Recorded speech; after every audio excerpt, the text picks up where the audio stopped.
গল্পের শুরুতেই ইংল্যান্ডের একটি গ্রামের দৃশ্য দেখা যায়, যেখানে একটি ঘরে 3টি শিশু খেলা করতেছিল। তখনই হঠাৎ তারা ঘরটির এক কোণায় কিছু একটা দেখতে পায়। তারপর তারা তাদের খেলাধুলা বন্ধ করে ওই ঘরের জানালা থেকে লাফ দিয়ে আত্মহত্যা করে ফেলে। ঠিক তখনই ওই ঘরে কারো অস্তিত্বের হালকা ঝলক দেখা যায়। এই ঘটনার 8 বছর পর একটি ছেলেকে দেখা যায়, যার নাম আর্থার কিপস। তখন তার স্ত্রীর প্রসব প্রক্রিয়া চলছিল। বাচ্চা সুস্থভাবে জন্ম নিলেও দুর্ভাগ্যবশত জন্ম দেওয়ার সময় তার স্ত্রী মারা যায়। এর কয়েক বছর পর একটি বাড়ি দেখা যায়, বাড়িটির নাম এলমস।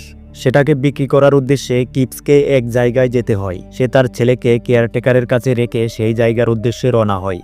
আর যাওয়ার সময় সে কেয়ারটেকারকে বলে যায় 4 দিন পর যেন তার ছেলেকে তার কাছে নিয়ে যায়। রাস্তায় কিপসের সাথে দেখা হয় একজন ধনী ব্যবসায়ীর সাথে। লোকটি সেখানেই যাবে যেখানে কিপস যাচ্ছে। যখন কিপস সেই ব্যক্তিকে জানায় যে সে কেন সেই জায়গায় যাচ্ছে, তখন সেই ব্যক্তি তাকে বলে যে এলমস নামক ওই বাড়িটির জন্য সে কোনো ক্রেতাই পাবে না এবং ওই বাড়িটি বিক্রি করা অসম্ভব। এই কথা শুনে কিপস কিছুটা অবাক হয়। লোকটার কথায় কিপস পাত্তা না দিয়ে সে চলে যায়। অবশেষে সে তার হোটেল অবধি পৌঁছে যায়। হোটেলের রিসিপশনিস্টকে সে বলে তার নামে একটি রুম বুক করা আছে, কিন্তু অদ্ভুত ব্যাপার, হোটেলের রিসিপশনিস্ট তার কথায় কোনো গুরুত্ব দেয় না। তবে রিসিপশনিস্টের স্ত্রী তাকে একটি রুম দিয়ে দেয়। কিপসকে ওই রুমটাই দেওয়া হয় যেখান থেকে মুভির শুরুতে 3টি ছোট মেয়ে আত্মহত্যা করেছিল।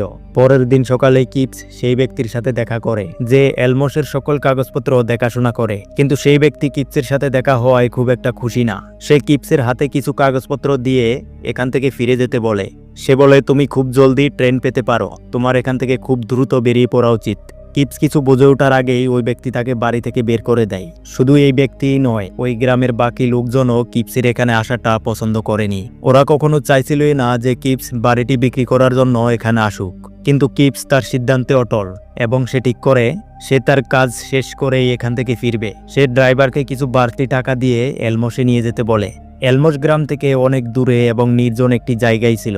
আশেপাশে কোনো গাছপালা বা বাড়িঘরও ছিল না, শুধুমাত্র একটি কবরস্থান ছিল। যখন কিপস বাড়িতে প্রবেশ করে তখন তার পিছনে একটি কালো ছায়া দেখা যায়, কিন্তু সে যখন পিছনে ঘুরে তাকায় তখন কিছুই দেখতে পায় না। সে বিষয়টিকে তেমন পাত্তা দেয় না। সে নিজের কাজে লেগে পড়ে এবং বাড়িটিকে ঘুরে ঘুরে দেখে। সে বাড়ির জানালা দিয়ে বাইরে কবরস্থানে একজন মহিলাকে দেখতে পায়, যে কালো পোশাক পরা ছিল। যখন মহিলাটিকে খোঁজার জন্য কিপস নিচে আসে তখন সে কাউকেই দেখতে পায় না। সন্ধ্যা হলে ড্রাইভার আবার কিপসকে নিতে আসে। গ্রামে ফিরে এসে ঘটনাটি কিপস একজন কনস্টেবলকে জানায়। সে তার কথাকে তেমন একটা গুরুত্ব দেয় না এবং বিশ্বাসও করে না। ঠিক তখনই সেখানে ছোট দুটি ছেলে ওদেরই সমবয়সী আরেকটি মেয়ে শিশুকে নিয়ে আসে আর কিপসকে বলে মেয়েটি কিছু একটা খেয়ে ফেলেছে, যার কারণে তার শরীর খুবই খারাপ হয়ে গিয়েছে। শিশুটির এই অবস্থা দেখে কিপস চিৎকার করে কনস্টেবলকে ডাকে, কিন্তু সে আসে না, বরং মেয়ে শিশুটির মৃত্যু হয়ে যায়। ওই দিন রাতেই কিপস একটা লোকের বাড়িতে রাতের খাবারের জন্য যায়, যার সাথে কিপসের আসার সময় ট্রেনে দেখা হয়েছিল। ওই ব্যক্তির নাম মিস্টার ডেলি। কিপস জানতে পারে মিস্টার ডেলির একটি পুত্র সন্তান ছিল। ছেলেটি খুবই অল্প বয়সেই মারা যায়। মিস্টার ডেলি কিপসকে তার স্ত্রী সম্পর্কে কিছু কথা বলে। সে বলে মাঝে মাঝে তার স্ত্রীর মধ্যে পাগলামি জেঁকে বসে, আর তখন তার স্ত্রী আজব আজব ঘটনা ঘটান। সে খুবই অবাক করার মতো একটা বিষয় জানান। সে বলে যখন তার স্ত্রীর এই অবস্থা হয় তখন সে বলে সে তার ছেলের সাথে নাকি কোনো এক অপশক্তির মাধ্যমে যোগাযোগ করার চেষ্টা করে, কিন্তু মিস্টার ডেলি এই কথাকে অহেতুক মনে করেন। তিনি তার স্ত্রীর কথাকে গুরুত্ব দেন না।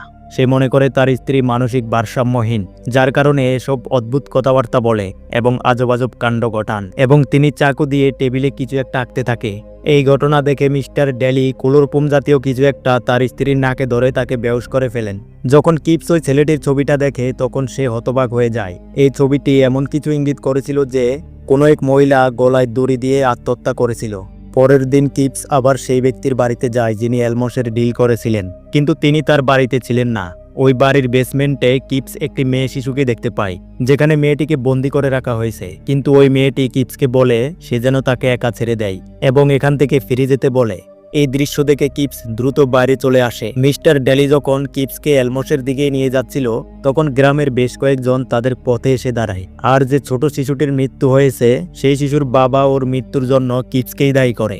গ্রামবাসীরা তাকে দায়ী করে কেননা কিপস এলমসে ওই মহিলাটিকে দেখেছিল এবং তারপরই ওই মহিলা শিশুটিকে মেরে ফেলেছে।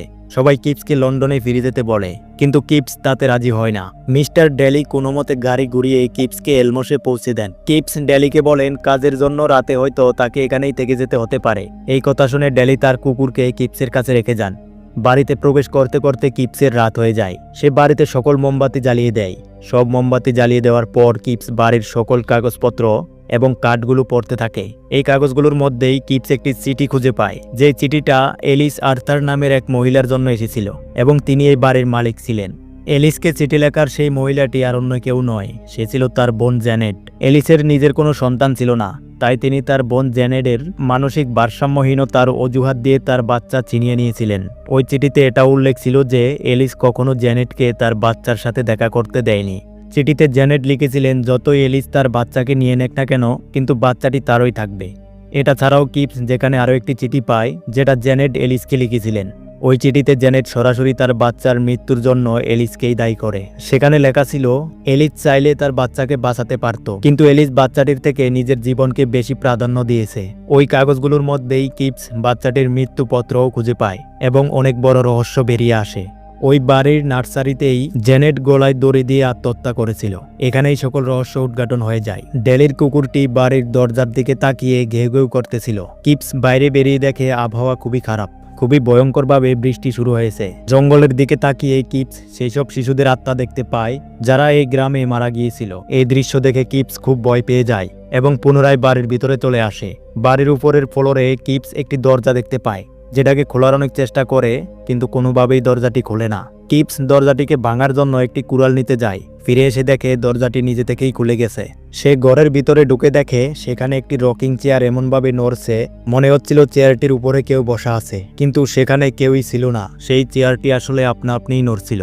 ভয় পেয়ে যখন কিপস উপরের দিকে তাকায় তখন সে দেখতে পায় একজন মহিলা আত্মহত্যা করছে। এটা দেখে সে প্রচন্ড ভয় পেয়ে যায়। কিছুক্ষণ পর আবার তার সামনেই এক বাচ্চার আত্মা এসে হাজির হয়। এসব দৃশ্য দেখে সে যখন দৌড়াতে শুরু করে তখন সে দেখতে পায় একটি কালো পোশাক পরা মহিলা তার ওই দিকে এগিয়ে আসছে। কিপস নিজেকে একটি ঘরে বন্ধ করে ফেলে।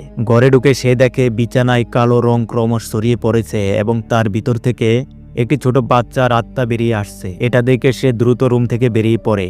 কিপস যখন নিচে এসে মেইন দরজা খুলে সে তখন দেখতে পায় দরজায় মিস্টার ড্যালি দাঁড়িয়ে আছেন। আসলে তিনি কিপসকে নিতে এসেছিলেন। বাড়িটি ঘুরে দেখতে দেখতেই সকাল হয়ে গেল। রাতে গোটা সকল ঘটনা সে ড্যালির সাথে শেয়ার করে, কিন্তু ড্যালি তার কোনো কথাই বিশ্বাস করে না। কিপসের এমন অদ্ভুত কথাবার্তা শুনতে সে নারাজ। ওরা গ্রামে ফিরে আসলে দেখতে পায় যে ব্যক্তি এলমোসের ডিল করেছিলেন তার বাড়িটি আগুনে পুড়ে গেছে। কিপস যখন সেই ব্যক্তির মেয়েটিকে বাঁচানোর জন্য বেসমেন্টের দিকে এগিয়ে যায় এবং সেখানে সে একটি আজব জিনিস দেখতে পায়। কিপস দেখতে পায় জ্যানেটের আত্মা বাচ্চাটিকে আত্মহত্যা করার জন্য উত্তেজিত করে তুলছে। কিপস বাচ্চাটিকে আত্মহত্যা করতে বারণ করে, কিন্তু বাচ্চাটি কিপসের কথা না শুনে নিজেকে আগুনে পুড়িয়ে ফেলে। এটা দেখে কিপস অনেক অবাক হয়ে যায়। সে সেখান থেকে বেরিয়ে আসে এবং ড্যালির সাথে পুনরায় তার বাড়িতে যায়। এখানে এসে সে ড্যালির স্ত্রীর সাথে কথা বলে এবং জানতে পারে তাদের ছেলের মৃত্যু পানিতে ডোবার কারণে হয়েছিল। এই কথা বলার পরই তার পাগলামি শুরু হয়ে যায় এবং তার ভয়েসও চেঞ্জ হয়ে যায়। সে বারবার একটা কথাই বলতে থাকে, she makes us do it, she makes us do it, অর্থাৎ সে আমাদের এমনটা করতে বাধ্য করেছে। এরপরই সেসব মৃত্যু দেখা যায় যাদেরকে জ্যানেটের আত্মা উত্তেজিত করে আত্মহত্যা করতে বাধ্য করেছিল। ঠিক তখনই মিস্টার ড্যালিও সেখানে এসে পড়েন এবং তার স্ত্রী তার হাতেই বেহুশ হয়ে পড়ে। কিপসের কাছে এখন সবকিছু পরিষ্কার হয়ে যায়। সে বুঝতে পারে যে আত্মা এখানে ওখানে ঘুরে বেড়ায় এবং কালো পোশাক পরিহিত থাকে সেটা আর কেউই নয়, সেটা হচ্ছে জ্যানেটের আত্মা। এসব করার পিছনে তার উদ্দেশ্য হলো নিজের বাচ্চার মৃত্যুর বদলা নেওয়া। কিপস ভাবে যদি জ্যানেটের আত্মার সাথে জ্যানেটের বাচ্চার আত্মার সাক্ষাৎ করিয়ে দেওয়া যায় এতে সে শান্ত হয়ে যাবে এবং শিশুদের শিকার করা বন্ধ করে দিবে। কিপস যখন তার এই পরিকল্পনা ড্যালির সাথে শেয়ার করে তখন ড্যালি সাপচাপ মানা করে দেয়। তিনি বলেন এমনটা করা অসম্ভব, কেননা সেই বাচ্চার লাশ কখনো পাওয়া যায়নি। তখন কিপস বলে আমরা বাচ্চাটির লাশ সেই জায়গায় খুঁজবো যেখানে সে মারা গিয়েছিল। এসব প্ল্যান করে তারা দুজন আবার এলমোসের দিকে যায়। সেখানে পৌঁছানোর পর দেখা যায় কিপস একটি দড়ি দিয়ে নিজেকে বাঁধে এবং দড়ির অপর প্রান্ত গাড়ির সাথে বেঁধে দেয়। এরপর সে জলাভূমিতে নেমে পড়ে যেখানে বাচ্চাটি মারা গিয়েছিল। অনেকক্ষণ খোঁজার পর সে বাচ্চাটির লাশ খুঁজে পায়। কিপস বাচ্চাটির লাশ বাড়ির ভিতরে এনে সেই ঘরে রেখে দেয় যেখানে সে সর্বপ্রথম জ্যানেটের আত্মাকে দেখেছিল। কিপস বাচ্চাটির লাশের পাশে সেসব চিঠি এবং কার্ড রেখে দেয় যেগুলো জ্যানেট লিখেছিল।